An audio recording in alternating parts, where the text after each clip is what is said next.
नमस्कार साथियों, मैं बाबू कुरैशी देवली कला से और ग्रुप में विराजे आप सभी महानुभावों को मेरा प्यार भरा नमस्कार और सादर प्रणाम। दोस्तों, आज पूरे सोजित में एक ज़बरदस्त तूफान और एक ज़बरदस्त आंधी चल रही है और उस आंधी और तूफान का नाम है निरंजन आर्य, जिसने विपक्ष की भी जड़ों को उखाड़ के रख दिया है। दोस्तों, आज विपक्ष भी सोचने पर मजबूर हो गया है कि किस तरह से आर्य साहब से पार पड़ी जाए, किस तरह से इस तूफान को रोका जाए। लेकिन दोस्तों, ये तूफान रुकने का नाम नहीं ले रहा है। आज पूरे सोजित क्षेत्र में आर्य साहब ने अपने विकास की गंगा बहाकर पूरे सोजित की काया पलट के रख दी है। आप एक भी क्षेत्र देख लीजिए जहां पर आर्य साहब ने काम नहीं करवाया हो।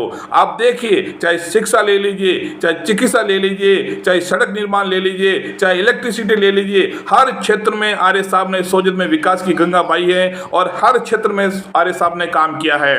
और सबसे बड़ी बात कि आज आर्य साहब इतने बड़े पद से रिटायर्ड हुए हैं, राजस्थान के मुख्य सचिव। दोस्तों, ये अपने आप में बहुत बड़ा पद होता है और प्रशासन में इससे बड़ा कोई पद नहीं होता है। और इसके बावजूद आज मुख्यमंत्री के सलाहकार, लेकिन फिर भी इतना बड़े ओहदेदार होते हुए भी आज वो इतनी सहजता, इतनी सरलता और इतनी विनम्रता से लोगों से मिलते हैं कि विश्वास ही नहीं होता कि ये बंदा कभी राजस्थान का मुख्य सचिव रहा हुआ है और वर्तमान में मुख्यमंत्री श्री माननीय अशोक जी गहलोत के मुख्य सलाहकार हैं। दोस्तों, दिल्ली मानने को तैयार नहीं होता कि इतनी सरलता, इतनी सहजता, इतना समर्पण और सोजित की जनता के प्रति इतना प्यार और इतना लगाव।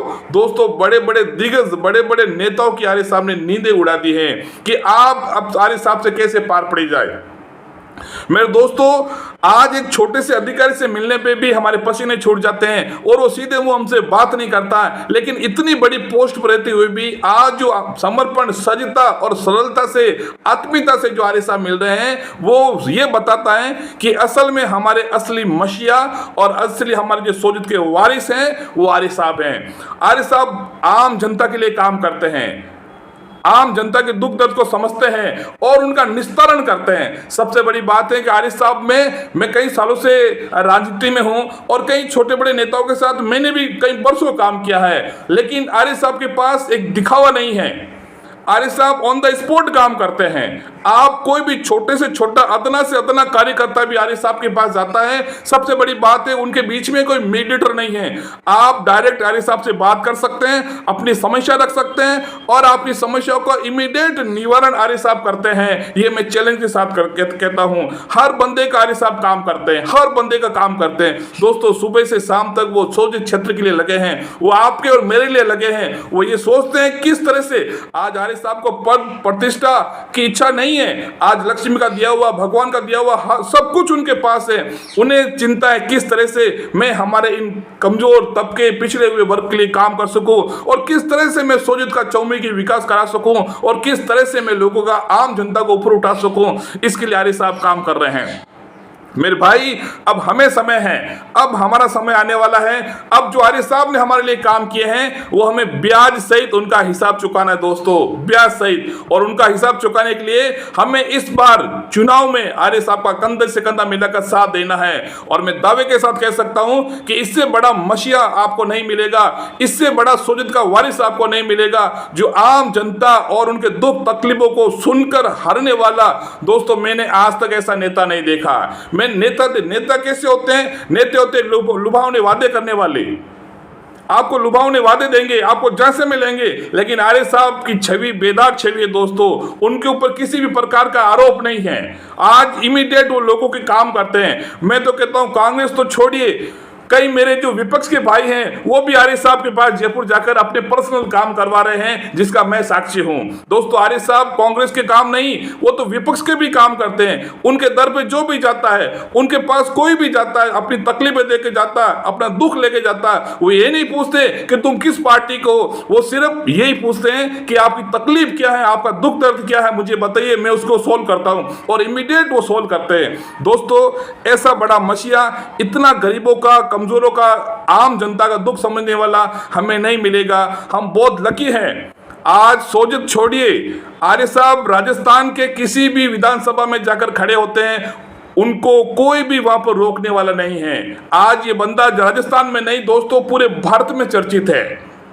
हम बहुत लकी हैं कि हमें आरिफ साहब जैसे कैंडिडेट मिल रहे हैं, हमें आरिफ साहब जैसे प्रत्याशी मिल रहे हैं, और अब सोजित का और ज्यादा चौमुखी विकास होगा।